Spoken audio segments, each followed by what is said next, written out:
It is hour 2 of Wildcat Insider. Mitch Fortner, the voice of the Cats, Wyatt Thompson, and A.J. Shaw. The phone number is 785-537-1350.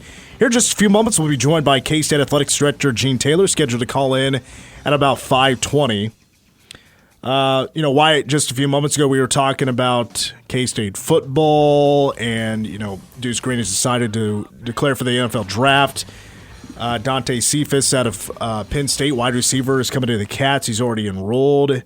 He becomes a fourth D1 transfer along with Easton Kitley from North Dakota on the offensive line. Defensive lineman Travis Bates out of Austin Peay, and also safety Jordan Riley Scott out of Ball State. So the Cats continue to grow. They still have a handful of scholarships still open, so I'm sure there's work to do. Wyatt, at the game on Saturday, you got to bring the I announced him, I guess, but you got to talk to Coach Kleiman and the Bop Tarts Bowl winning team on the court. That was a pretty fun time. It was a fun time. This is, I've said this before, but December was a little bit tough for Coach Kleiman in some ways with the way the regular season ended. Yeah.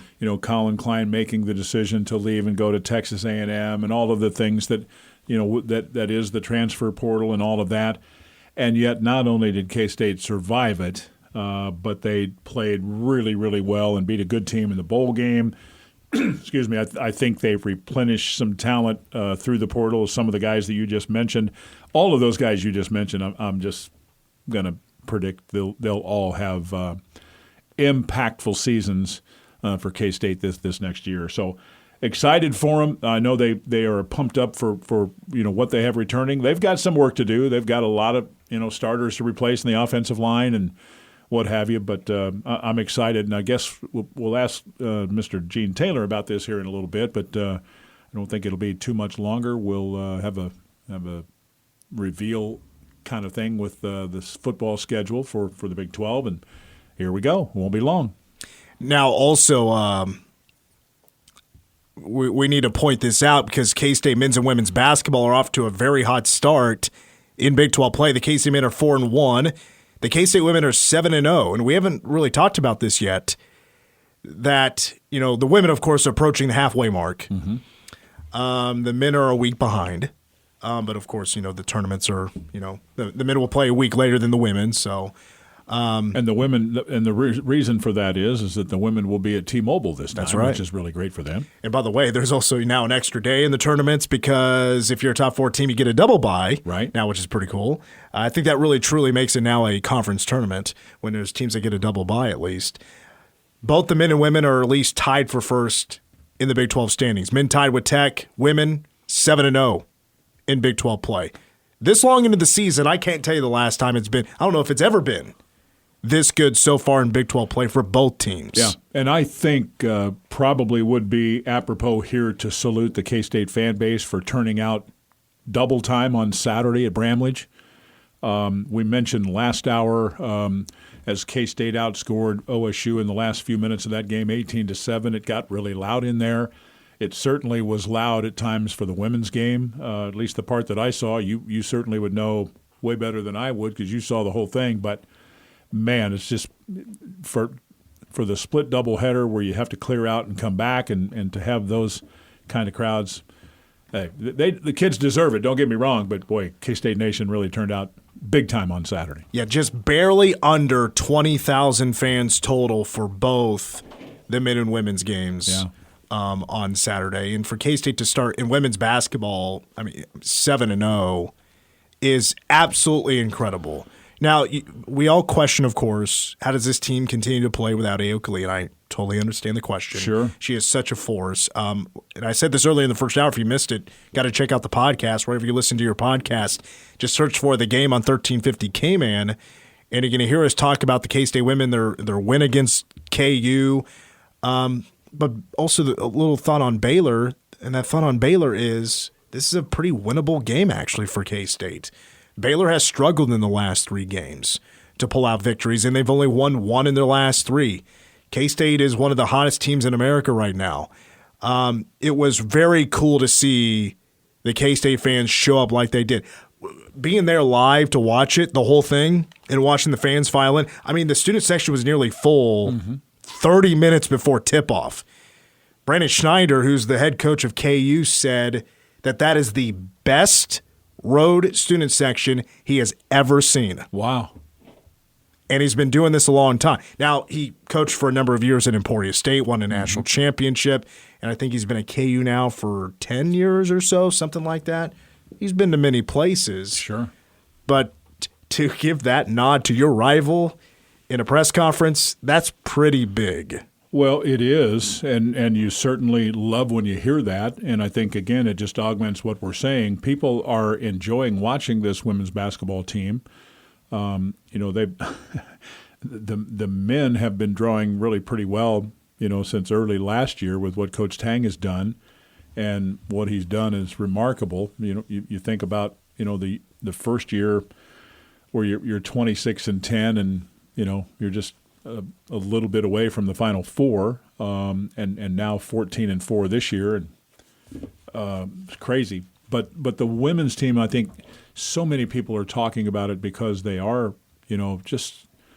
it's really good entertainment for the buck, right? I mean, it's very affordable. Come and watch them play. You're going to see terrific support, good basketball, lots of good stuff, and excited for them to be 7-0 in league play and winners of 12 in a row right now. They're smoking hot. Oh, and let me add this real quick. With the Yoki news coming out, the day before the game, I was thinking to myself, and shame on me for thinking this way, but I was like, oh, man, it's just getting good. The fans are getting invested into women's basketball finally again. And I was like, I was really hoping that news wouldn't, turn people off to actually wanting to go to the games and watch the All-American. You're not going to be able to watch the All-American person, so are you really now that invested? It was more than invested than I thought it was going to be. And when I saw the crowd live, I thought it was more than 10,000. I was a little shocked, actually, to see it was only 9,600. It looked nearly completely full. Yeah, it did look that way. And they were loud, as I said. I mean, you the game was probably a little bit closer in the mid stages of the fourth quarter than some might expect. And K-State hit a couple of big shots, and, man, just the roar of it was terrific. When you're – don't know about you, but when I'm calling the game, you certainly hear the roar. But it's different without the headsets on and where you're not trying to describe what's going on and you're just, kind of a fan there for a few minutes. That was really fun for me. Now, I don't know if this is the first time this ever happened, but like we said, there was a women's and men's doubleheader Saturday. In both games, we got sandstorm. Yeah. Both games. And, for the women, that's happened maybe 4 or 5 times, and it was also a KU game. But what chant did we get? It wasn't the vulgar one. Right. We got KSU. I was like, okay, now Tang's work, I think, is finally becoming complete. Yeah. Because last year against KU, in the men's game, we still got the vulgar chant. At least that was a sign that, maybe inside of Bramlage Coliseum, you're not going to hear it anymore. Because it was KU in the women's game. Right. There were a handful of students, not as many as you would see at a men's game. But that was a pretty big step. Pretty big step. By the way, my favorite thing to do when Sandstorm plays is watch the opposing fans. Just sit there and take it. Really? I guess I haven't. It's very entertaining. Yeah. Just to sit there and watch them look like, because you can see it on their faces like, oh gosh, our team's falling apart. We're not going to win this game maybe. This isn't good. And yet it's like, would they admit that this is actually really awesome? Yeah. One thing that I noticed both in the women's game and then the men's game is when Sandstorm's playing, the lights on the phones. The lights on the phones thing. I guess I just hadn't paid that close of attention. Have they been doing that for a little while now, or has it been a little while? Yes. Yeah. All this season for sure. Yeah. And the women have had Sandstorm back-to-back games. The men now, I think, 2 or 3 times. But it started on the last game of last year. Okay. For the men. Okay. I believe. It looks really neat. I like it. Yeah, I can't remember which game it was. I don't think it was the last home game, but I think it was one of the towards the end of the season.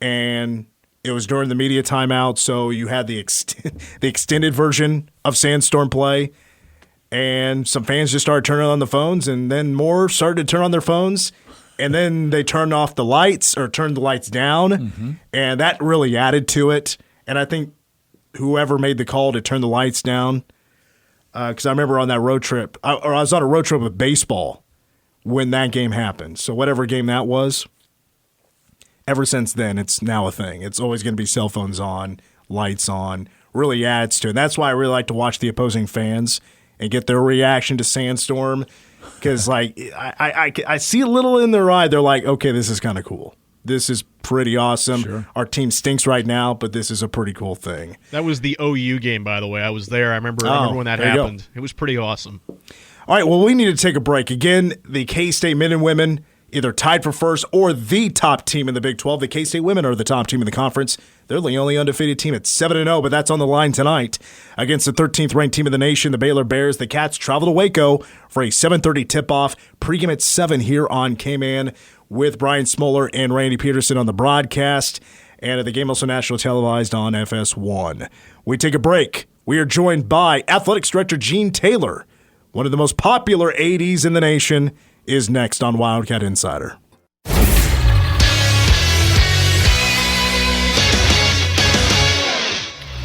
I'm AJ Shaw with a sports update for News Radio KMAN as Wildcat Insider continues. Coming off its win over KU on Saturday, 69-58, K-State women's basketball is now the number 4 team in the nation, according to the latest AP poll out Monday. The last time the Cats were ranked as high as number 4 was back in February of 2003, 21 years ago. Tonight from Waco, Texas, the Cats are back in action to face number 13 Baylor. Tip-off at 7:30 with pregame at 7 here on K-Man. The game is also televised on FS1. K-State men's junior forward Arthur Kaluma was named the Big 12 Newcomer of the Week Monday afternoon after K-State's wins over number 9 Baylor and Oklahoma State last week. Kaluma averaged 17.5 points per game on 52.4% shooting from the field, including 54.5% shooting from three-point range, to go with 8.5 rebounds in those two games. K-State now 14-4 and 4-1 in Big 12 play this season. Begins a daunting two-game road trip on Wednesday night when the Wildcats travel to number 23 Iowa State, who is 14-4 and 3-2 in Big 12 play. That game will start at 8 o'clock. We'll have coverage for you here on News Radio KMAN. Travis Kelce caught 2 touchdown passes as the Chiefs advanced to their 6th straight AFC Championship game following a 27-24 divisional win over the Bills last night. Now back to Wildcat Insider with the voice of the Cats, Wyatt Thompson, and KMAN Sports Director Mitch Fortner.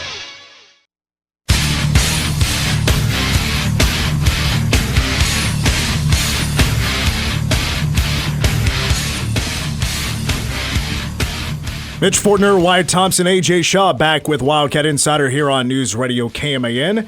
We're now pleased to be joined by K-State Athletics Director Gene Taylor, who joins us now here on the show.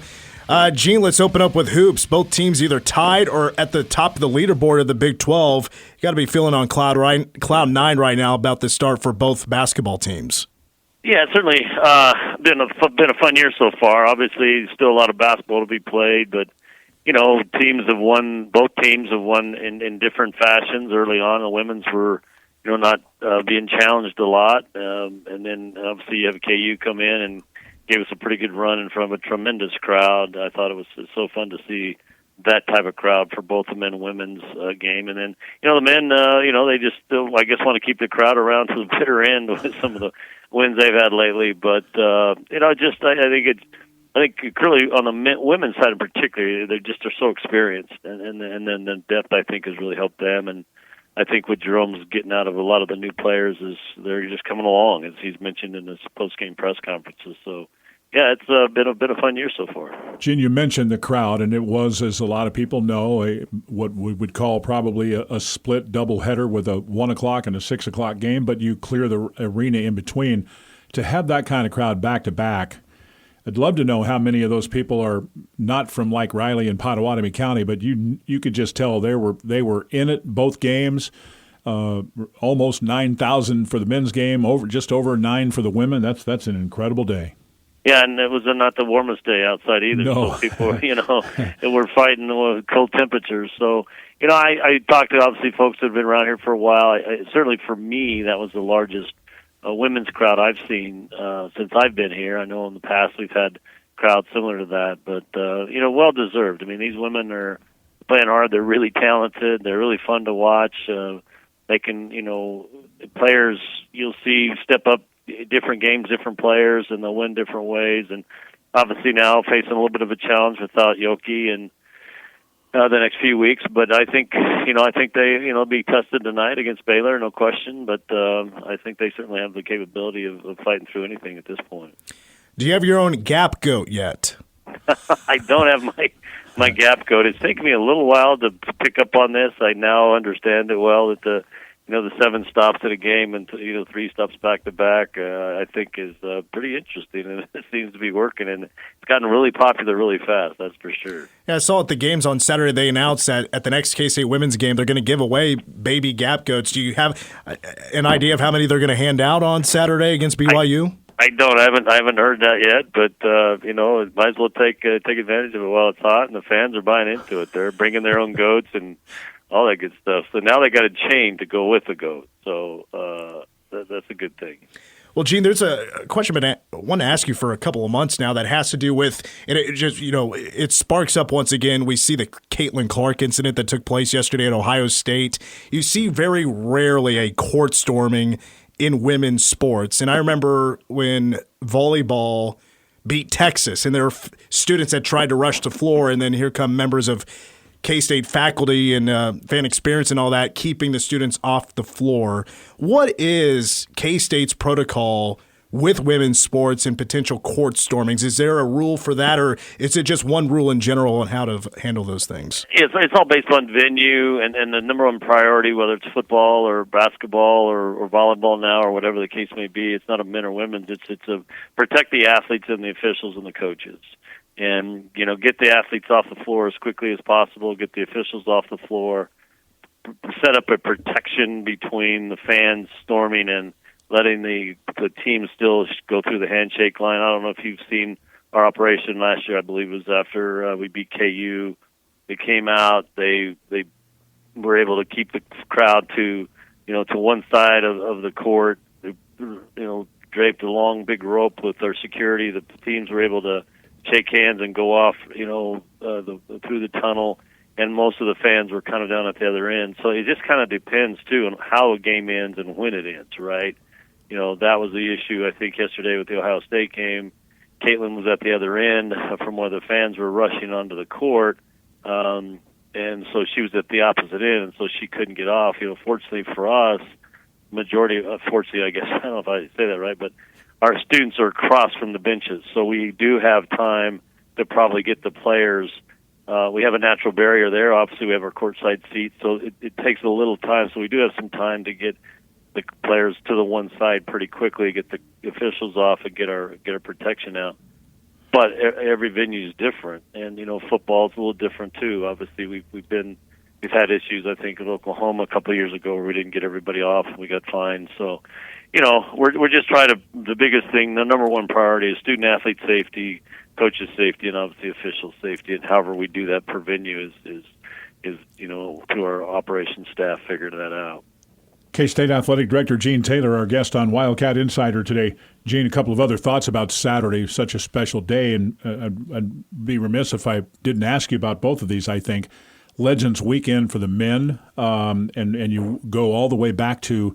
There was one player from the 60s here, so you have so many, decades represented there with about 30 people or so. It's great to have them back, and then, with the football team being recognized, we'll ask you more about that in a moment. But great to see those trophies, great to see Coach and those kids out there, and the fans, I think, really enjoyed that. Yeah, I think I think it's always fun to have our former athletes come back. And like you said, you had a span of decades there, which was a lot of fun. Some of them I've gotten to know over the years because they've been coming back, and you get the chance to spend a little time with them. I think they still have great pride in their program while they were here. A lot of them had a lot of success, depending on the eras that they played. And then I think Coach Tang does a really good job and his staff of embracing those former basketball players, as does. All of our coaches do when we have those reunions, because it is important because they've been the bedrock of building this program. So it's always fun to have them back, and then like you said, to be able to celebrate anytime you want a bowl game or a championship, to have that recognized, have the fans give those players a lot of love is always fun to see. Let's switch directions to football. The college football playoff wrapped up a few weeks ago with Michigan winning the national championship. But tell us how you feel about now being wrapped up with the college football playoff after 3 years. Well, it's we actually had our final call today, just kind of a download. It's been an honor, to be honest with you, to sit on that committee, be a part of something so special as trying to select the top 25 teams week in and week out over a 6-week period, and sit in the room with some really, really smart football minds that care a great deal about the sport. It's been a true honor. I'm going to miss it, and it's certainly the relationships that we built, not only with other athletic directors, but the former players. Will Shields, who obviously was very successful both at Nebraska and the Kansas City Chiefs, to have a friendship with a guy like that, and some of the other members of the committee. It's just something that I'll treasure forever. And it's a fairly small fraternity right now, and I think this is like the largest class to go off. I think we 7 members of the committee are going off, so we'll have 7 new members next year, which is a big number, going in with a 12-team selection as opposed to 14. Gene, I'm glad you hit on that, because I'm sure you have a feel, or it's been talked about a little bit, about how different it will be next year. You've been in that room. We have not. How does the committee look at that, and how different will it be, and how can it? In my mind, it's only good for college football. Do you see it that way? Yeah, 100%. I mean, I think right now 12 is the right number. There's always going to be somebody left out, right? Sure. Obviously, this year, with the Florida State issue, next year the 13th and 14th teams are going to be. I think going through the process, currently the top 12 are still really important, right? Because they get to play in the New Year's Six Bowls. If they're not part of the 14 playoff, those remaining 8 teams are the first teams selected for the New Year's Six Bowl. So those are big bowl games, and that's really, really important. This year, had it been a 12-team playoff, because a group of 5 school, the top-rated group of 5 school, gets a group of 5 conference champion, I think that's what they're going to do, would get into the playoff. Oklahoma would have not gotten in. So, and they didn't get in the top 12. They didn't make a New Year's Six bowl game this year. So I think the process is the same. What's going to be mostly the same, like how we evaluate teams, how we rank teams, what data we look at, because we've always been ranking the top 25. The challenge, in my opinion, is going to be once you get 8 through 14, those little resumes are going to look very, very similar. Mm-hmm. It's pretty easy to kind of pick between undefeated teams and one-loss teams, right? This year was more challenging because we had one that was a conference champion that had some challenges. But now all of a sudden you're going to have 9-3 teams and 10-2 teams that look, the resumes are going to be very similar. And really discerning between those last 4 or 5 teams is going to be really, really hard. And where you place them. But I think the actual process and the analysis of which those teams are probably going to remain mostly the same. But they could change once they get into it and they go through a season. Their protocol, they may add some protocols, they may change some protocols. So we'll just see. But I wish I could have done the transition between 4 to 12, but I don't get to do that. So. Yeah. I'll just watch from behind and enjoy what they select next year. I get asked this every day, it seems. What about the rest of the bowls? Does that change with going to the 12? Well, I think there's still, in my opinion, and I think if you talk to some coaches, if we get this transfer portal thing figured out, there is value in a bowl, and there's value for those communities, and there's values for a team to be able to take that opportunity for the extra practices. I mean, look at us this year. Look how many faces and new faces. Like an Avery, Johnson that gets a real, true game experience is going to be invaluable for him next year, and some of those other players. But how many of those bowls will exist, I don't know. I mean, I think we have 40-some bowls right now. Will they all be able to maintain and still have an importance? So many opt-outs, et cetera. I think if we can get a transfer portal where you don't have so many kids transfer right after the season, I don't know that we will next year. That's part of the conversation and part of the equation. But I do still see value in some of the bowls for particularly teams that are losing a lot of players that, you could get some extra practices and some real live game experience. After the game, I love that the Pop-Tarts Bowl people gave Chris Kleiman a Miller Lite. I'll never forget that. But other than that, was the Pop-Tarts Bowl happy about the K-State turnout in Orlando? It certainly seemed that way. Obviously, during the course of the week, our pep rally was well attended. I think the crowd was kind of what they typically have had for that group. I did see some of the bowl members at the CFP championship, and they came up and again expressed their gratitude, and they're really happy about the experience that they had with our fan base. The purple that comes, how K-Staters travel. So I think overall, and I think our kids had a good experience. I really do. I think obviously winning helps, but just the bowl week itself was good, and they enjoyed it. Got a couple more football questions for you. Chris Kleiman, before the Pop-Tarts Bowl, did talk about name, image, and likeness, and about how they're more on board with further expanding name, image, and likeness, about having real numbers for current players to stick around. And how have those NIL conversations been with the collectives? Have they been pretty positive? Are you seeing the numbers you want? Well, I think right now it's just getting a better grasp on it. It's changed so dramatically just in the first, how many months we've been dealing with it, and some of these numbers that float out there. I mean, I still think there are some challenges with it in terms of what's going to be allowed and what's not going to be allowed, and that's changing, as we speak with the NCAA. But I think we have to be a little more aggressive with our folks as we go out and talk about name, image, and likeness, whether it's our donors and our fans and our collective.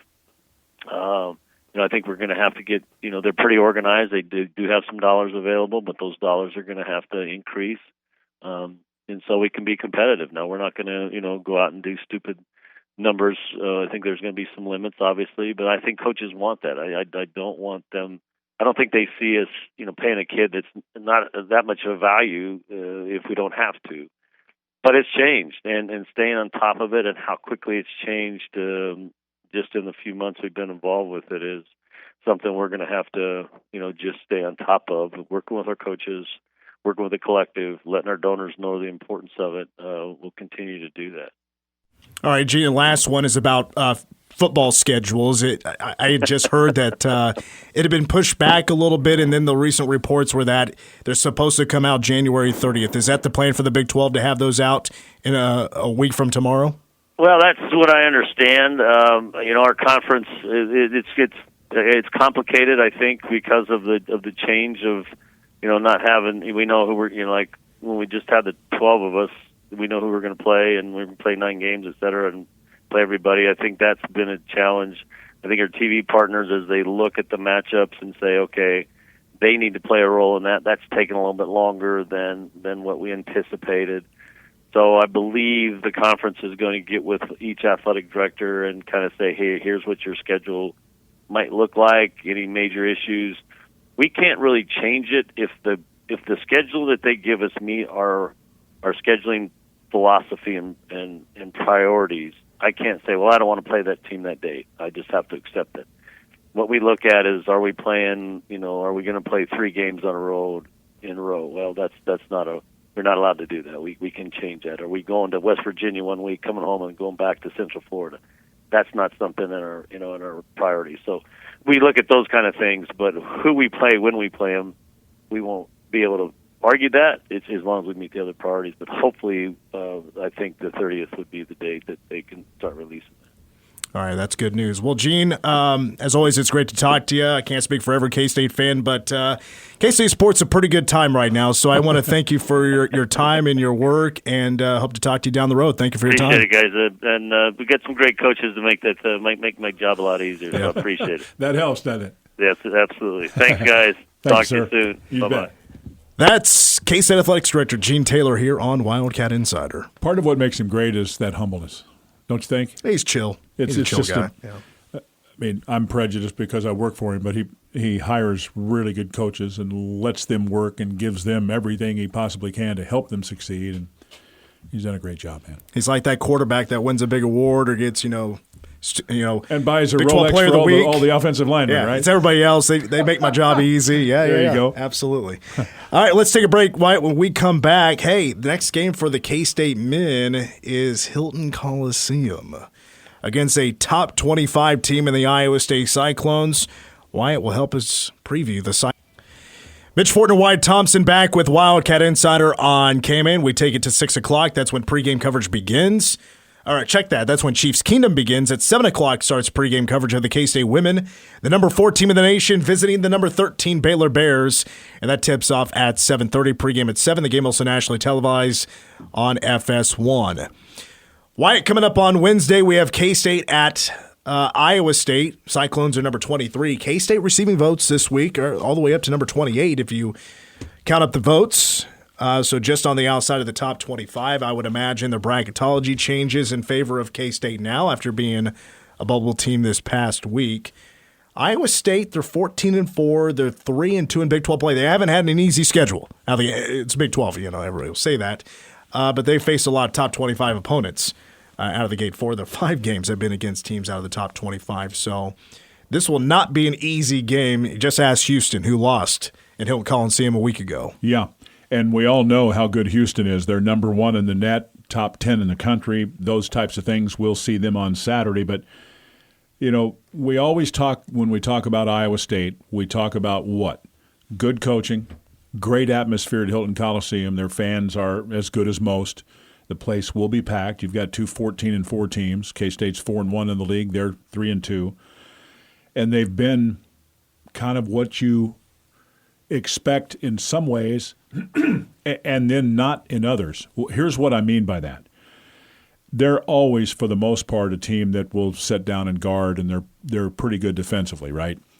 But this team is maybe a little bit better offensively this year than the one they had a year ago when they were 19-14. I just think they have more options. Robert Jones at the center position is not really that much of an offensive threat, but he's a big-time energy guy. He can block a few shots. He's going to get some rebounds and get some garbage buckets here and there. But the rest of their starting lineup, and I'm assuming at the moment they have Lipsy available. He did not play on Saturday at TCU. Think about that. They went to 19th ranked TCU and won Saturday without their starting point guard. Lipsy's a really, really solid player in his sophomore season. But Trey King has made a big step forward from a year ago, and then they have those 2 new faces in that starting lineup. Keyshawn Gilbert, who was at UNLV, really talented kid. He had 20 points in 37 minutes, made 8 of 15 shots on Saturday. And then you've got the young man, Milan Momcilovic, and he can shoot it. He's shooting 39% from 3 this year, already 36 makes. And then I think they're getting some good production out of their bench, and in particular from Curtis Jones and Hassan Ward. They're averaging 80.7 points a game. And when you look at what they're doing, they're shooting 34.6% from 3, decent rebounding team. They average 17.7 assists, so they share the ball. I think it's a pretty salty team, honestly. And maybe this is the biggest thing. They're 11-0 at Hilton this year. Yeah. Yeah. That's my big takeaway. It's in Hilton. Yeah. Although K-State, I saw this earlier. K-State's had some success here lately there. There's no doubt about that. I honestly don't remember if Tang won there last year or not. He didn't. Yeah. No. Weber won his last year. Right. But Tang didn't win there last year. I think we lost tight, wasn't it? I don't remember. Yeah, we did lose. I can't remember the final, but we did lose with Tang last year.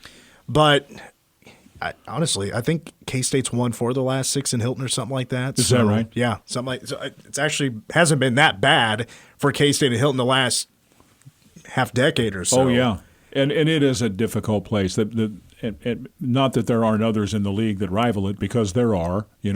Is it any better than Kansas State or Tech or Lawrence or I guess it just eyes of the beholder on that one. But their fans are smart. They will be packed in there. They know when to cheer, when not to, and it's a hard place to play. They've got a nice team, and I guarantee you they're every bit as excited about their team as we are with ours.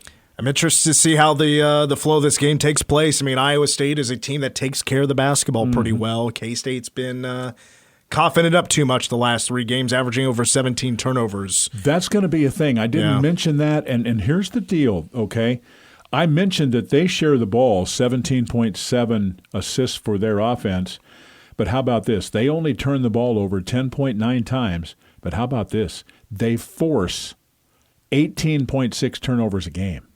That will be something that you will want to watch when we get to Wednesday night at 8 o'clock. And 11 of those turnovers are steals. Like they're literally just taking it away from you. Absolutely. 11.4 steals a game.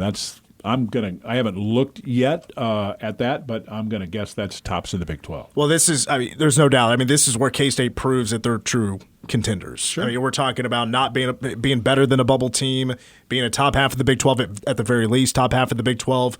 I have my fingers crossed for 1-1. This is going to be a very tough 2-game road trip because and then after, of course, Iowa State, which tips off at 8 o'clock Wednesday, you play an early game. Like, isn't it 11 a.m. in Houston? Mm-hmm. Yeah. And I'll be honest with you, they're 16-2 and 3-2 in the league. They've lost a couple of times on the road, including, as you mentioned, at Hilton. Their defensive numbers are frightening. Think about this.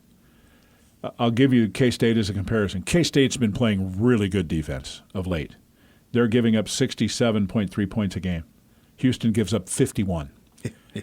K-State's field goal percentage defense very good at 39.6. Theirs is 34.3. 3-point percentage defense, 31.5 K-State. Houston, opponents shooting 27.9 from 3. They have a 7.8 plus mark on rebounding margin. And then they also force almost 17 turnovers per game. They're very tough, physical, great with closeouts, really, really fine defensive team.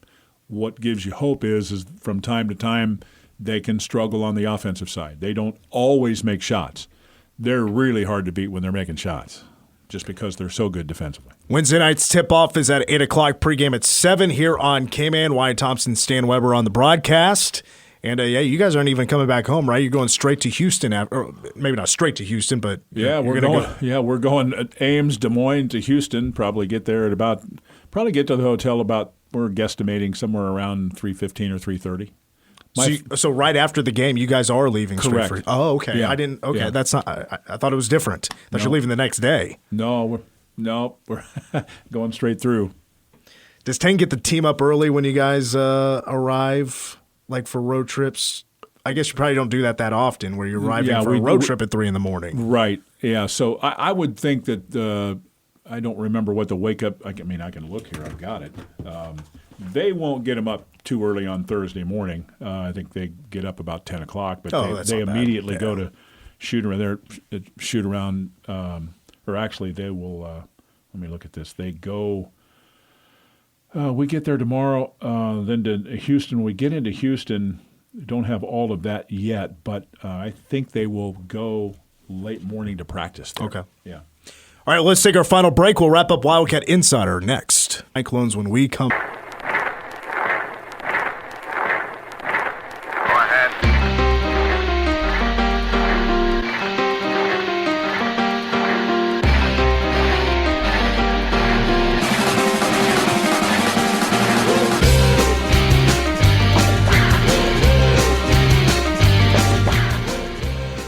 All right, final segment, Wildcat Insider, Mitch, Wyatt, AJ. Take a look at the week ahead of the Big 12.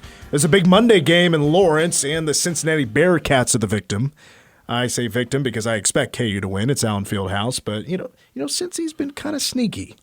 They've been real sneaky. I mean, they're close to being potentially a 4-1 Big 12 team right now. Yeah, and they're 2-3, but 13-5 overall. And you're right; they have been a little bit up and down. When you kind of give up on them, they step up and bite somebody. Lost a really hard game, as we mentioned earlier in the show, at home to Oklahoma Saturday, 69-65. But I think Oklahoma's really pretty good right now. I expect them to give Kansas a game. I don't know that you can say they're going to win the game. I don't know. You just don't go there when it's at Allen Fieldhouse. But we'll see how that one plays out. One game does stand out to me on Tuesday. That is Houston visiting BYU. BYU hasn't had the best start in Big 12 play. I mean, they're 2-3. Cincinnati 3-2 in the conference.